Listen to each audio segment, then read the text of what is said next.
Before we get started, I lied to you. I spent way more than 100 hours. My first playthrough on Master Mode took about 86 hours, and my second playthrough on Legendary took over 150.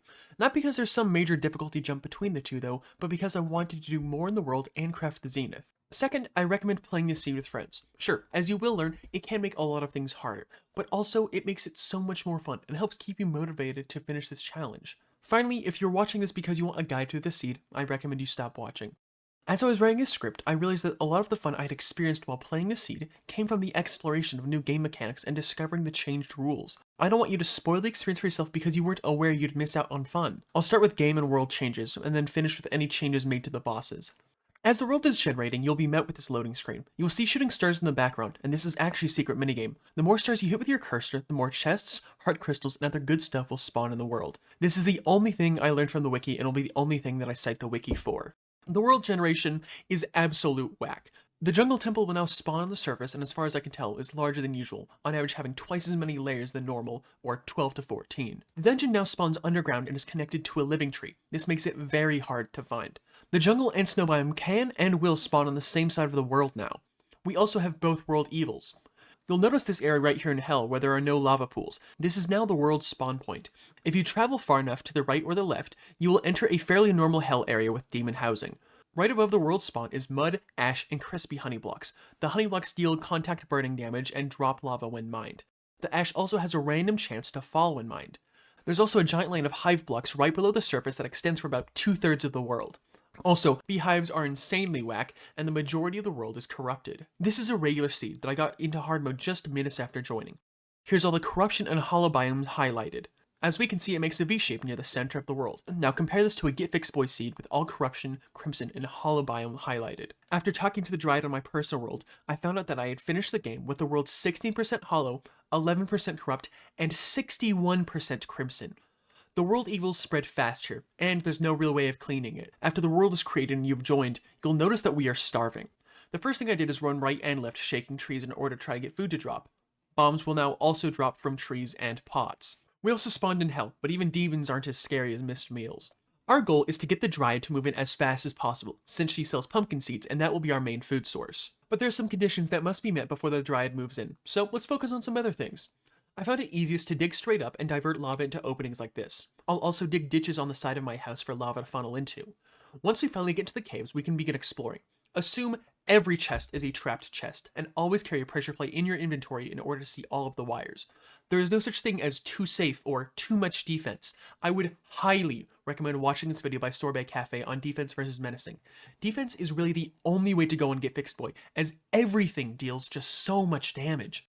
Never mind a heart crystal without placing some barrier between you and it. They can be a mix of boulder and heart crystal and kill you. The good news is that once they hit a wall, they will still drop a heart crystal. Tombstones will bounce around and deal damage to anything nearby, including teammates. And speaking of bouncing, we get a new, exciting boulder variant, the bouncy boulder. It's pink and it's terrifying. Once we have some basic resources, we're going to do my favorite thing, build an arena. I make massive arenas. This is currently my magnum opus. It is 1,110 blocks long and 243 blocks tall. That is just over 250,000 blocks of open air with nothing but platforms and buffs. We are going to have 3 arenas. The first will be the largest, and I recommend not building past the lava lakes on the sides or into the cavern layer, otherwise you'll have to deal with extra mob spawns. The second will be our jungle arena, where we will fight jungle mimics, Plantera, and Queen Bee. This will be the only arena that you can make too big, because if it's too big, the center won't be considered jungle anymore, and it will lead to enraged bosses.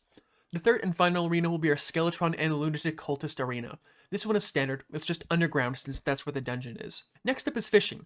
We are going to fish to get all of our bass statues since I hate the underground desert here. Enemies spawn like you have a Zerg potion active and it gets overwhelming fast. Also, craft a Magiluminescence as it provides light. And anytime you are in the dark for too long in the seed, you'll be dealt massive amounts of damage. Villager happiness does not matter here. No matter how angry they get, you can still get pylons. Money is no issue in this game. My main method of earning money is by making a giant arena and farming blood moons, as you will get around 4 mimics per night, plus all the extra money and items dropped by the mobs. The Demon Scythe comes in clutch for this farming, as it does an amazing job of piercing. Oh yeah, the surface is dark, always fully corrupted, and covered in lava. Don't even bother with the surface until either late pre-hard mode or until you need to fight Golem. I only survived the surface because I had a gravity potion and was able to dodge most of the monsters for long enough to find the jungle temple. Stars are either found in pots or by killing slimes, so jester arrows are even harder to get now. Falling stars still exist in the world, they just insta-kill you. Even worse news, if you happen to be hit by a falling star while your friend is in range with a hero's shield, they will die too. Because it's a combination of all these secret seeds, we have access to red potions, all 6 hard mode ore types, and both evil biomes. Red potions give you random buffs and are super useful as they stack. They're only found in chests or dropped by jungle mimics, so use them sparingly. The shimmer will be a bit easier to find since the shimmer generation is also broken, and it kind of looks like it's spilled everywhere. Also, lava slimes do not drop lava on this seed. Instead, it's the hellbats that do. There is also a golden slime variant that drops a lot of money. Now for the bosses. I will only be covering bosses that have significant changes made to them. Eye of Cthulhu in its final phase after dashing will spin and shoot out a ridiculous amount of serpents. It gets overwhelming very fast, and I recommend using a piercing weapon or a mace as a shield if there are too many. This is the only real change made to the boss. Brain of Cthulhu. For our arena, we're going to want to make it wide and kinda short. You're going to want to have a solid flat roof on your arena, as the brain can flip gravity in its final phase. Second, you're going to want to use either a ranged weapon, like a bow with gesture arrows, or the demon scythe, as those feel like the only real way of keeping the boss from touching you in its final phase, and to deal with the weird eye thingies.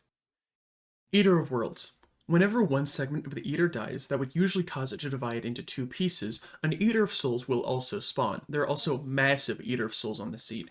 Get banners for the Eater of Souls, and use spiky bells to deal with the spit. Queen Bee will dash at you a lot faster and a lot more often. Do not fight her enraged. Because this has the Not the Bees seed included in it, there will be Queen Bee larvae everywhere, especially in the demon housing. Skeletron. The only real change in this fight is that Skeletron will summon Dark Casters. I recommend focusing on killing them whenever they spawn, as they can deal contact damage and bounce into Skeletron's spinning head. Wall of Flesh. The Wall of Flesh will spawn imps during this fight, so use a statue to farm imp banners beforehand, and avoid staying on the ground too much to avoid their fireballs. Medusa. Medusa is Terraria's newest boss. It is a combination of the 3 mechanical bosses. It has the body of the Destroyer, the head and arms of Skeletron Prime, and the eyes of the twins. They drop individual loot bags, but all 3 need to die in the same fight in order for it to count as beating Medusa. If you kill Skeletron Prime before the Destroyer will resume its regular AI. I found it easiest to have one friend be chased by Medusa while the other works on killing the Destroyer. The Stormbow with Jester Arrows works super well since you can pierce all 3 bosses at once. Plantera. From what I can tell, Plantera used to have an issue with despawning too fast. The devs fixed this by adding a time limit for how long she chases while you're out of range or dead. This timer can be abused though, as it seems her little minions do not have a timer of their own and will immediately despawn if you have left the area. Meaning, we can enter her second phase, despawn all of her minions, get a quick heal in, and then jump right back into the fight without worrying about the boss despawning. Her only real change is that her little plant minions vibrate. Golem. Golem eats torches and it is super annoying. It's also possible to be cursed with a super dark jungle temple and just not be able to see Golem at all. My remedy is to craft multiple campfires and heart lanterns for light. Vampire knives are also great for this fight. Also, Golem is smaller than usual. Empress of Light.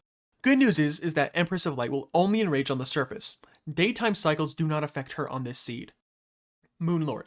The Moonlord, immediately after firing his forehead laser, will shoot out tons of moon boulders, which deal way too much damage. We did in fact beat Moonlord first try on the hardest difficulty on Getfixedboi, and I did not die once. The main trick is to have as much defense and dodging ability as possible. I switched out my Shield of Cthulhu for Master Ninja Gear and paired it with the Brain of Confusion for a 35% dodge chance, as well as the Worm Scarf. You cannot out-damage the Moonlord. While my friends were dying seconds after respawning because they would spawn at half health and a Moon Boulder would insta-kill them, I was thriving. You can get to like 122 defense without even trying to max out. The Berserker's Glove will also be a great item since it can offer 12 defense with warding, plus the extra melee speed. That's it for all the bosses. I just wanted to finish this video by telling you how much more fun it is to play Terraria with friends.